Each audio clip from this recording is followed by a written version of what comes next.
How to enable two-factor authentication on Twitter. Hello guys, in this video I'm gonna show you how to enable two-factor authentication on Twitter.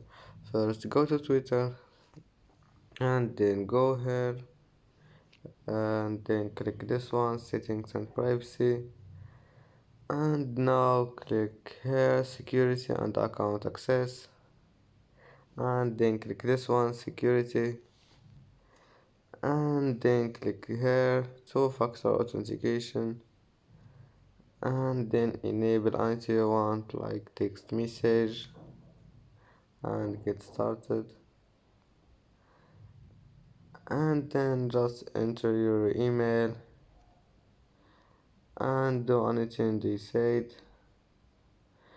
and that's how enable two-factor authentication on Twitter.